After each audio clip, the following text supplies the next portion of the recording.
بسم الله الرحمن الرحيم. السلام عليكم ورحمة الله وبركاته. أعزائي الطلبة، إن شاء الله تكونوا بخير.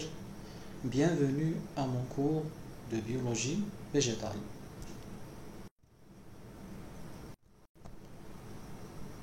Aujourd'hui, nous allons explorer le monde fascinant des végétaux en examinant leur classification et leur organisation cellulaire.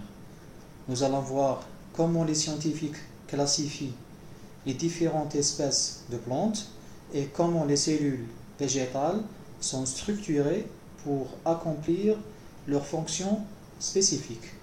Cette compréhension est essentielle pour toute étude approfondie de la biologie végétale. Tout d'abord, la classification des végétaux.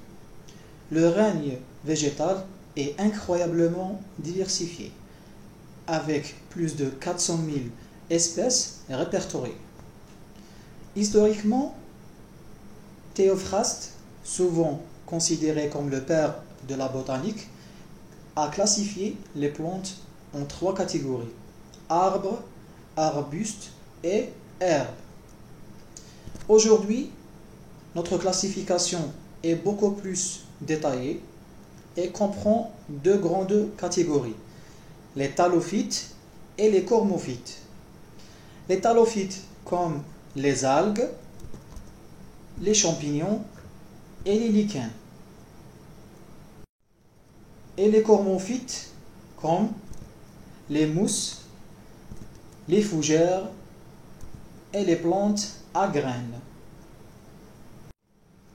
Les cormophytes, qui sont des plantes vasculaires, sont subdivisés en bryophytes, ptéridophytes, gymnospermes et angiospermes. Passons maintenant à l'organisation cellulaire. Les cellules végétales possèdent une organisation unique qui leur permet de soutenir la vie végétale. Dans cette partie, nous allons explorer les différents composants de la cellule végétale et leur rôle dans son fonctionnement. Comprendre cette organisation est crucial pour apprécier la complexité et l'efficacité des plantes. On commence par la paroi cellulaire. La paroi cellulaire est une structure rigide et semi-rigide qui offre un support et une protection à la cellule végétale. Elle est principalement composée de cellulose, une molécule que l'on trouve uniquement chez les plantes, accompagnée d'hémicellulose, de pectine et de glycoprotéines. Cette paroi permet aux plantes de se tenir debout et de résister aux diverses forces de l'environnement. Ensuite, la membrane plasmique. La membrane plasmique est une barrière semi-perméable qui régule le mouvement des substances entre l'intérieur et l'extérieur de la cellule. Elle est composée de phospholipides et de protéines. Elle joue un rôle essentiel dans le maintien de l'homéostasie cellulaire. La capacité de la cellule à absorber les nutriments nécessaires et à expulser les déchets dépend de la fonction efficace de cette membrane. Après le noyau est souvent considéré comme le centre de contrôle de la cellule, car il contient de l'ADN, le matériel génétique qui dirige toutes les activités cellulaires. Entouré d'une enveloppe nucléaire dotée de pores complexes, le noyau régule le passage des molécules nécessaires pour la transcription et la traduction des gènes. Le réticulum endoplasmique. C'est un réseau de sacs et de tubes qui joue un rôle crucial dans le transport des matériaux au sein de la cellule.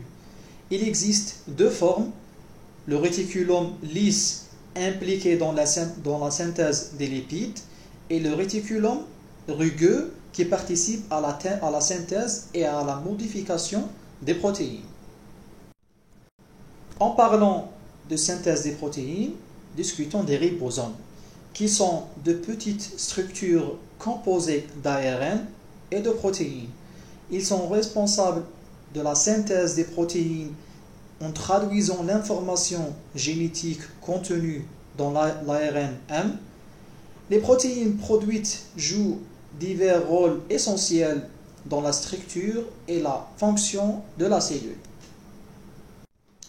Ensuite, parmi les composants de la cellule végétale, nous avons le dictyosome, également connu sous le nom de appareil de Golgi. Il est impliqué dans la modification, l'emballage et le transport des protéines et des lipides.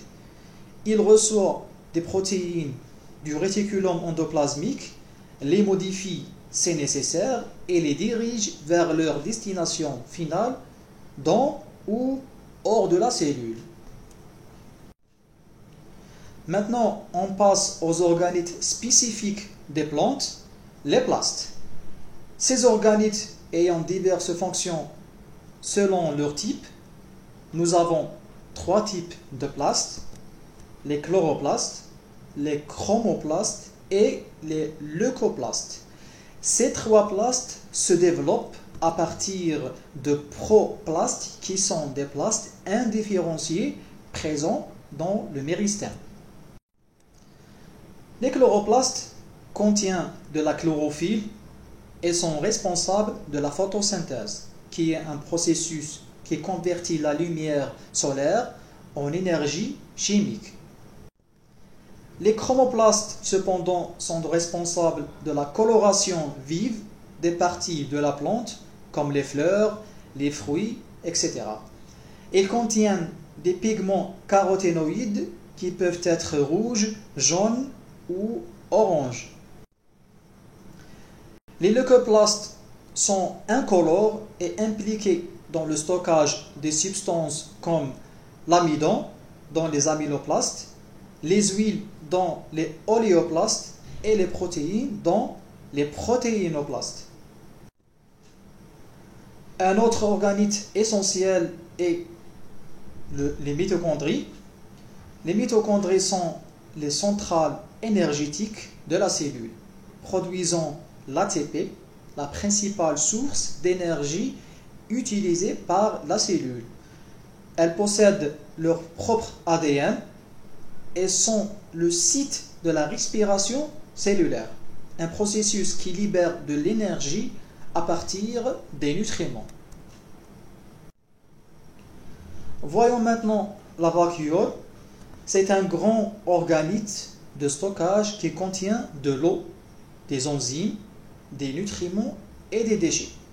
Elle joue un rôle important dans le maintien de la pression de la cellule qui aide à garder la cellule rigide. Elle est également impliquée dans la dégradation des déchets cellulaires. Enfin, le cytosquelette.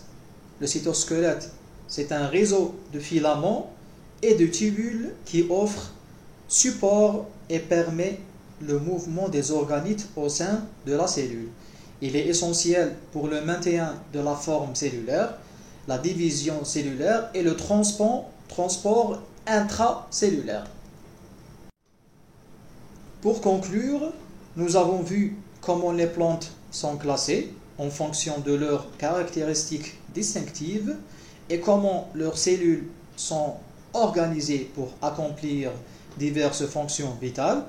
Cette compréhension de la classification et de l'organisation cellulaire des végétaux est fondamentale pour étudier leur biologie et leur rôle dans les écosystèmes. Merci pour votre attention. Nous avons terminé la présentation. Je vous invite à poser des questions ou à demander des clarifications sur les points abordés. Wassalamu alaikum.